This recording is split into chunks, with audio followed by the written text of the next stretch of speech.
Friends, நம்ம இன்னைக்கு பெந்தைகோஸ் நாளை குறித்து பார்க்க போகிறோம். இந்த கடந்த ஞாயிற்றுக்கிழமை தான் வந்து பெந்தைகோஸ் நாளே எல்லா திருச்சபையிலையும் கொண்டாடினாங்க. எங்கள் சர்ச்சில் அனௌன்ஸ் பண்ணும்போது தான் எனக்கே தெரியும்.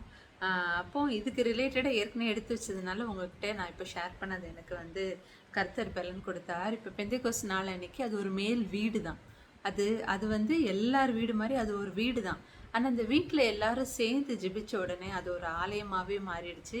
அந்த இடத்துல தேவன் வந்து தன்னை வெளிப்படுத்தும்படியாக பரிசுத்த ஆவியானவர் இறங்கி வருகிறார். அவர் சத்தம் கேட்குது, வானத்திலிருந்து பிரிந்த நாவுகள் வருது. ஆனால் எல்லாருமே அந்நிய பாஷை பேசுகிறாங்க. இந்த அந்நிய பாஷை எப்படிப்பட்டதாக இருந்ததுன்னா, இவங்க அந்த இடத்துல நீங்கள் 5th சென்டென்ஸில் பார்த்தீங்கன்னா, அப்போஸ்தலர் 2:5 வானத்தின் கீழ் இருக்கிற சகல தேசத்தாரிலும் இருந்து வந்த தேவ பக்தியுள்ள யூதர்கள் அப்போது எருசலேமிலே வாசம் பண்ணினார்கள்.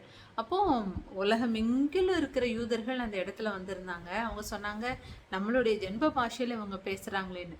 அப்போது சில தலைமுறைகளாக அவங்க வேறு ஒரு தேசத்தில் பிறந்து வளர்ந்தவங்களா இருந்தாலும், ஒரு பண்டிகை அப்படிங்கும்போது தேவனை நோக்கி பார்க்க இஸ்ரவேலுக்கு வந்த யூதர்களாக இருந்தாங்க. தன்னுடைய ஜனத்திற்குன்னு தேவன் கானான் தேசத்தை கொடுத்திருந்த போதிலும் அவங்க சிதறடிக்கப்பட்டு வேற தேசத்துல இருந்தாலும் அதை கூட தேவன் நன்மையா இந்த பெந்தைகோஸ் நாள் அன்னைக்கு மாற்றினார். அதனால தான் ஒவ்வொருத்தர் பேசுறது அந்நிய பாஷை அந்தந்த ஊர்ல இருக்கிறவங்களுக்கு நல்லா புரியுது. பொதுவாகவே நம்ம இந்த அபிஷேகம் ஆவியானவர் வர்றது இதெல்லாம் பார்க்கும்போது நம்ம வந்து அந்நிய பாஷையை தான் நம்ம வந்து ரொம்ப மேன்மைப்படுத்துவோம். சிலர்லாம் எனக்கு இன்னும் அந்நிய பாஷையில் பேச முடியலன்னு ரொம்ப வருத்தெல்லாம் கூட படுவாங்க. சிலர் அதை குறித்து ரொம்ப மேன்மை பாராட்டுவாங்க. ஆனால் ஆவியானவர் அன்னைக்கு பெந்தைகோஸ் நாள் அன்னைக்கு இறங்கி வரும்போது வெறும் அந்நிய பாஷையை மட்டும் செய்யலை. அது நிறைய காரியங்கள், கிட்டத்தட்ட 7-8 காரியங்களை வந்து தேவன் செய்கிறத நம்ம வந்து பார்க்க முடியுது. முதல் காரியம் தான் என்னதுன்னா அந்த அந்நிய பாஷை. அந்த அந்நிய பாஷையை பேசும்போது ஒவ்வொருத்தரும் சில பேர் புரிந்து கொள்கிறாங்க. தேவனுடைய மகத்துவத்தை இவங்க பேசுகிறாங்க அப்படின்னு ஒரு சிலரால் புரிய முடிஞ்சுது. புரிய முடியாதவங்க இவங்க வளர்றாங்க, இவங்க வந்து ட்ரிங்க்ஸ் பண்ணியிருக்கிறாங்க அப்படின்னு சொன்னாங்க. அப்போ ஒரு அடையாளம் அந்நிய பாஷை. ரெண்டாவது எப்படின்னா 14-18 பார்த்தீங்கன்னா, அப்போ வந்து பேதுரு எந்திரிச்சு எல்லாருக்கு முன்னாடி பேசும்போது என்ன சொன்னார், தீர்க்கதரிசியாகிய யோவேலினால் உரைக்கப்பட்டது நிறைவேறும்படி இப்படி ஆயிடுச்சு அப்படின்னு. அப்போ நம்ம லைஃப்லையும் பரிசுத்த ஆவியானவர் வரும்போது நமக்குன்னு ஏற்கனவே முன்குறிக்கப்பட்ட தீர்க்க தரிசனத்தின் நிறைவேறுதல் பரிசுத்த ஆவியானவர் நம்ம வாழ்க்கையில் வரும்போது நடக்கும். அன்னைக்கு அதாவது எத்தனை வருஷத்துக்கு முன்னாடி சொல்லப்பட்ட ப்ராஃபஸி இல்லையா, அதுக்கு ஒரு தேவன் ஒரு நாளை குறித்திருந்தார். அப்போது நம்ம லைஃப்லையும் ஆவியானவர் வரும்போது வெறும் அந்நிய பாஷை மட்டும் இல்லை, நம்மை குறித்ததான தேவ திட்டம் நிறைவேறும்படியாக ஆவியானவர் நம்மளோடு வருகிறார். இதுக்கப்புறம் இனி நம்ம வாழ்க்கையில் நடக்க போகிற தீர்க்க தரிசனத்தையும் யார் தான் நமக்கு வெளிப்படுத்துகிறாருன்னா ஆவியானவர். இதே இதில் பார்த்தீங்கன்னா 19 21 வரைக்கும் உயர வானத்திலும் தாழ பூமியிலும் இரத்தமும் புகைக்காடான ஒரு பெரிய அதிசயத்தை பார்ப்பீங்க. கர்த்தர் வருமுனை சூரியன் இரத்தமாக மாறும், சந்திரன் இரத்தமாக மாறும், இதெல்லாம் சொல்கிறாங்க. அப்போ இனி நடக்கவிருக்கிறதை ஆவியானவர் அன்னைக்கு வெளிப்படுத்தினார். அப்போ நம்ம லைஃப்பில் ஆவியானவர் வந்த உடனே நம்ம லைஃப்லையும் இதுக்கு முன்பாக சொல்லப்பட்ட தீர்க்க தரிசனங்களும் நிறைவேறும். இனி நடக்க போகிறதையும் நமக்கு தேவன் தீர்க்க தரிசனமாக நமக்கு கற்றுக் கொடுப்பார். இது மட்டும் இல்லாமல் சுவிசேஷத்தை அறிவிக்கிற கிருபையை தேவன் நமக்கு கொடுப்பார். அது சுவிசேஷம் அறிவிக்கப்படுறது அப்படிங்கிறது எல்லார் மேலேயும் விழுந்த கடமை. ஆனால் நம்மள நிறைய பேர் வந்து யோசிப்போம், எனக்கு பேசவே தெரியாது, நான் மற்றவங்க கிட்ட போய் இது சொல்லவே பயப்படுவேன், எனக்கு ரொம்ப கூச்ச சுபாவம், நான் ரொம்ப சைலண்ட் டைப்பு, இப்படிலாம் நம்ம நிறைய பேர் வச்சுருப்போம். ஏன் இது எல்லா திறமைகளும் இருக்கிறவங்க கூட அவங்க போய் பேசுகிறதுக்கு பயப்படக்கூட செய்வாங்க. ஆனால் பரிசுத்த ஆவியானவர் வந்த உடனே நம்ம லைஃப்பில் நடக்கிற ஒரு காரியம் என்னென்னா, நம்ம மெல்லமாக நாம் நினைத்து கொண்டு இருக்கிற நம்ம சுபாவம் மாறி நம்மளே அறியாமல் விரும்பி கூட சுவிசேஷத்தை அறிவிக்கும்படியாக தேவன் நம்மளை மாற்றுவார். நீங்கள் வந்து 22 24 வரைக்கும் பார்த்தீங்கன்னா, பேதுரு எழுந்திருந்து எல்லாருக்கும் சுவிசேஷத்தை, தேவன் அவருடைய உபாத கட்டுகளை அறுத்தார், தேவன் தான், இயேசு கிறிஸ்து தான் தேவன் அப்படின்னு சுவிசேஷம் சொல்றார். இது மட்டும் அவர் சொல்லல. இதுக்கப்புறம் வேதத்தின் வசனங்களை ஆதாரமாக கொண்டு ஜனங்களுக்கு இந்த சுவிசேஷத்தை புரிய வைக்கிறார். ஏன்னா தாவீது என்ன சொன்னாரு? தாவீது என்னுடைய குமாரன்னு சொன்னாரு. கோத்திர தலைவன் ஆகிய தாவீதை குறித்து பேசுகிறதற்கு இடம் கொடுங்க.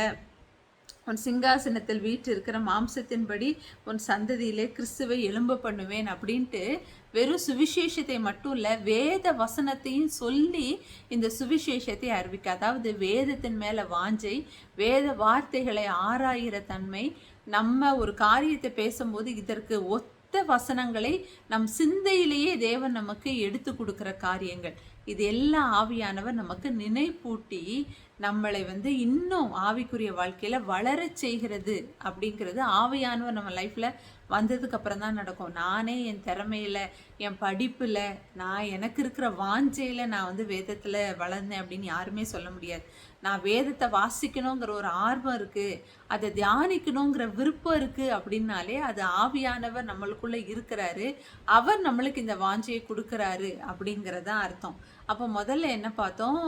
அந்நிய பாஷை, அதுக்கப்புறம் தீர்க்க தரிசனம், சொல்லப்பட்ட தீர்க்க தரிசனம், இது நிறைவேற வேண்டிய தீர்க்க தரிசனம், அதுக்கப்புறம் சுவிசேஷம், அதுக்கப்புறம் வேதத்தின் சத்தியத்தை எடுத்துரைத்து அதில் வளர்றதுக்கான ஒரு தன்மை. இவ்வளவு இந்த 5 நடக்குது.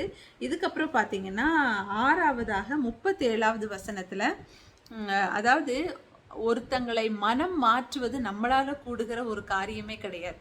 நம்ம இது நம்ம எல்லாருமே எக்ஸ்பீரியன்ஸ் பண்ணியிருப்போம். ஆனால் பேதுரு இந்த காரியத்தை சொல்லும்போது அங்கே இருக்கிற ஜனங்கள் மனம் திரும்புகிறாங்க.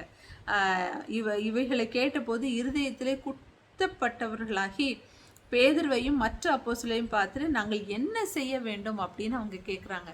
அப்போ மனம் திரும்புதலை ஏற்படுத்த ஆவியானவர் நம் நாவிலிருந்து அந்த வார்த்தைகளை எடுத்துரைக்கிறார். நீங்கள் இந்த வார்த்தையெல்லாம் வாசித்து பார்த்தீங்க, பேதுரு எந்திரிச்சு பேசின வார்த்தையெல்லாம் வாசித்து பார்த்தீங்க அப்படின்னா, இயேசு கிறிஸ்து இதில் எதை செய்யலை? எப்படி பேதுரு வழியாக இவ்வளவு காரியம் நடக்குது அப்படின்னா, பேதுரு மூலமாக இந்த காரியங்கள் நடக்கணும்னு தேவன் முன்குறிச்சு வச்சதுனால இந்த ஜனங்களுக்கு பேதுரு போய் சொல்லும் போது அந்த ஜனங்கள்லாம் மனம் திரும்புதலுக்கு ஏறாக நடத்தப்படுறாங்க. ஏன்னா நம்ம எத்தனை பேருக்குனாலும் சுவிசேஷம் சொல்லலாம், ஆனால் ஒருத்தர் மனம் மாறுவதுங்கிறது ஆவியானவர் நினைத்தால்தான் முடியும். அப்போ அந்த ஒரு மனம் மாற்றம் நடக்குது. இதுக்கப்புறம் மனம் மாறிட்டாங்க. இதுக்கப்புறம் அவங்க லைஃப்ல என்ன நடக்கணுங்கிற ஆவிக்குரிய அனந்த ஆலோசனையும் சொல்றதுக்கு ஆவியானவர் பலன் கொடுக்கிறார். அப்பதான் பேதுரு சொல்றாரு, இல்லை நீங்க ரட்சிக்கப்பட்டவன்னா நீங்க பாவ மன்னிப்புக்காக நீங்க என்ன இருக்கணும்? ஞானஸ்தானம் எடுக்கணும் அப்படின்னு சொல்லி ஞானஸ்தானத்துக்கு நேராக அவங்களை நடத்துகிறாரு. கிட்டத்தட்ட 3000 பேர் அன்றைய தினம் ரட்சிக்கப்படுகிறாங்க. இதுக்கப்புறம் பார்த்தீங்கன்னா 42 இருந்து 47 வரைக்கும் பார்த்தீங்கன்னா சபையில ஜனங்கள் சேர்த்து கொள்ளப்பட்டு சபை வளர்றதை நம்ம பார்க்கலாம். சபை மட்டும் வளரல, சபையோடு சேர்த்து சபையில இருக்கிற ஜனங்களும் கர்த்தருக்குள்ள வளர்ற காரியத்தை நம்ம இந்த இடத்துல பார்க்கலாம். அப்போ ஆவியானவர் வந்தா வெறும் அந்நிய பாஷையில மட்டும் நிறுத்துறது இல்லை, நம்ம லைஃப்ல நிறைய காரியங்களை பண்றார். நம்ம லைஃப்ல ஒவ்வொரு பாசிட்டிவ் சேஞ்சஸையும் ஆவியானவர் தான் நம்ம லைஃப்ல பண்றார். அதனால அந்நிய பாஷை பேச முடியல அப்படின்னு ஒருத்தர் வருத்தப்படக்கூடாது, அந்நிய பாஷை பேசுறேன்னு அதுல பெருமைப்படவும் கூடாது. இவ்வளவு காரியங்களும் அந்த பெந்தேகோஸ் நாள் அன்னைக்கு கிட்டத்தட்ட 8 காரியங்கள் 9 காரியங்கள் பெந்தேகோஸ் நாள் அன்னைக்கு ஆவியானவர் மூலமாக அங்க இருக்கிற ஜனங்கள் வாழ்க்கையில நடந்தது. இந்த காரியம் நம்ம லைஃப்ல இருக்கா அப்படின்னு மட்டும் பார்த்தோம் அப்படின்னா, நிச்சயம் ஆவியானவர் நமக்குள்ள இருந்து கிரியை செய்து கொண்டே இருக்கிறார் அப்படிங்கிற ஒரு உண்மை நமக்கு தெரியும். சிம்சோனை விட்டு ஆவியானவர் போனது சிம்சோன் உணரவே இல்லை. ஏன்னா எது ஆவியானவர் வந்தா என் லைஃப்ல என்னெல்லாம் இருக்கும், ஆவியானவர் இருக்கிறதுனால தான் என் லைஃப்பில் இதெல்லாம் நடக்குதுங்கிறத அவர் நோட் பண்ண மிஸ் பண்ணிட்டார். நாம் அப்படி மிஸ் பண்ண வேண்டாம். நம்ம லைஃப்பில் நடக்கிற ஒவ்வொரு காரியத்திலும் ஆவியானவருடைய பங்கு எவ்வளவு இருக்குங்கிறத நீங்கள் அப்போஸ்தலர் 2வது அதிகாரத்தை வாசித்து பார்த்தீங்கன்னா நிறைய காரியங்கள் மூலமாக அவர் நம்ம லைஃப்பில் இருக்கிறாரு அப்படிங்கிறத வெளிப்படுத்துகிறார். அப்போ இப்படிப்பட்ட தேவன் நம்மளோடு இருக்கிறதுனால தான் நம்ம தொடர்ந்து ஆவிக்குரிய வாழ்க்கையில் இன்னைக்கும் நின்று கொண்டு இருக்கிறோம், இனியும் நிற்கிறதுக்கான பலனை பெற்றுக்கொண்டு இருக்கிறோம். இது உங்களுக்கு உபயோகமாக இருக்கும்னு நினைக்கிறேன். இதை வாசிச்சு பாருங்கள். கிட்டத்தட்ட 8 காரியங்களை தேவன் வந்து இந்த காரியத்தில் செய்ய. ஒரு சின்ன ரீகேப் ஃபாஸ்ட்டாக பார்த்துடலாமா?